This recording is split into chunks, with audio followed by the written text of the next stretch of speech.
भारतीय राजनीति में चाणक्य और विदुर दो बड़े नीति विशेषज्ञ रहे हैं। चाणक्य भारतीय राजनीति में अपनी नीतियों के बल पर साम्राज्य निर्माता के रूप में माने जाते हैं और विदुर का नीति के माध्यम से अगर कुछ दायित्व था तो उनका दायित्व था हस्तिनापुर राज्य की सुरक्षा करना। लेकिन विदुर अपने उस कार्य में जीवन भर सफल नहीं रह पाए।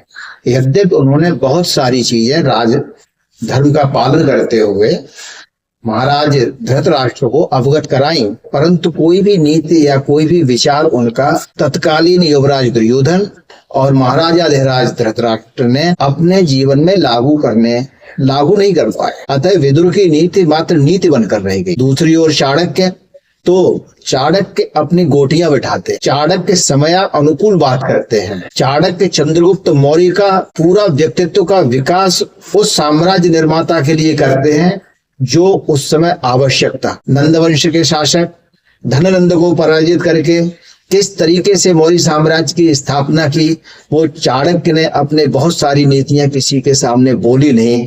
उनका कार्य था लक्ष्य संधान या लक्ष्य प्राप्त करना। वहीं विदुर जब धृतराष्ट्र को राजगद्दी देने की जब बारी आती है तो विदुर अपनी नीति का ज्ञान तुरंत कहते हैं, नीति के ज्ञान के तहत तुरंत प्रस्तुत करते हैं कि जो व्यक्ति अंधा है वो कैसे अपनी सुरक्षा नहीं कर पाएगा, वो कैसे राज्य की सुरक्षा करेगा। अर्थात विदुर की नीति बनकर रह गई, जबकि चाणक्य की नीति एक साम्राज्य निर्माता के रूप में रह गई।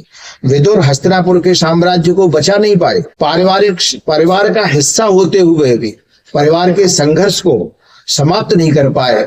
उसमें जो विष बीज बोए गए थे उन्हें किसी तरीके से समाप्त करने में वो असफल व्यक्ति रहे, जबकि चाणक्य जो बीज बो रहे थे उनके फल भी प्राप्त किए और वो पुष्पित पल्लवित होकर भारत की राजनीति में आज तक एक आदर्श के रूप में जीवित है। यही कारण है कि चाणक्य नीति की पुस्तकें आपको रेलवे स्टॉल से लेकर और सामान्य पुस्तक विक्रेता तक मिल जाएगी, लेकिन विदुर नीति खोजते रहिए, मुश्किल से मिलेगी। वो महाभारत के अंदर मिलेगी, बड़ी किताबों में मिलेगी, लेकिन प्रचारित और प्रसारित उतनी इसलिए नहीं है कि उसमें लक्ष्य संपूर्ति नहीं है।